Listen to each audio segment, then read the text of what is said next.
आपको सीधे लेके चलते हैं मध्य प्रदेश के छिंदवाड़ा, जहां पर जेपी नड्डा एक जनसभा को संबोधित कर रहे हैं। यहां बैठे लोग और इनसे पहले चार चार पीढ़ियां खप गई। हम एक नारा लगाते थे, एक देश में दो निशान, दो विधान, दो प्रधान नहीं चलेंगे। धारा 370 को समाप्त करो। ये नारा लगता था भारत के जनसंघ में, ये नारा लगता था 51 में, 52 में। चार चार पांच पांच पीढ़ियां खप गई।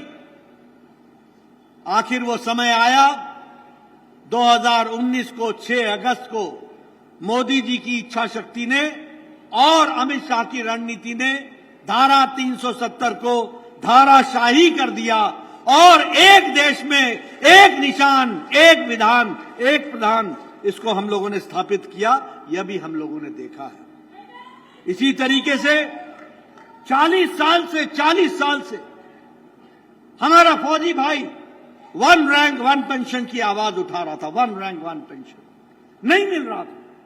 सरकारें आई गई, कई कमलनाथ सरकारों में आए और गए, 1 रैंक 1 पेंशन की बात तक नहीं सुनी गई।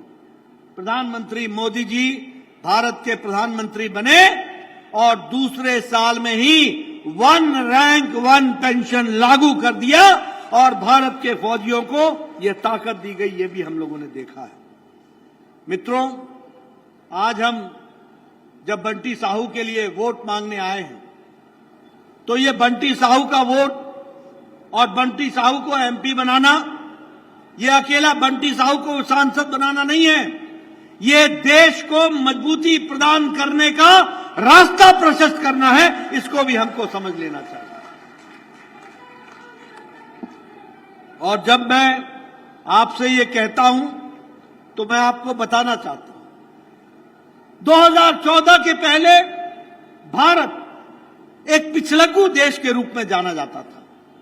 2014 के पहले भारत एक भ्रष्टाचारी देश के रूप में जाना जाता था। 2014 के पहले भारत कभी अमेरिका का मुंह देखता था, कभी रशिया का मुंह देखता था। 2014 के पहले भारत अमेरिका के पास जाता था तो पाकिस्तान के खिलाफ अपनी शिकायत दर्ज कराता था। आज का भारत, 2014 के बाद का मोदी जी के नेतृत्व में भारत अब किसी के आगे न गिड़गिड़ाता है, न पिछलग्गू है, अब अग्रगणी है और अपनी ताकत पर खड़ा होकर के देश को आगे ले जा रहे हैं मोदी जी। इस बात को भी हमको समझना चाहिए। हम 2019 में 11वें नंबर की अर्थव्यवस्था थे, 11वें नंबर की। आज भारत मोदी जी के नेतृत्व में 5वें नंबर की अर्थव्यवस्था बन गया, 5वें नंबर।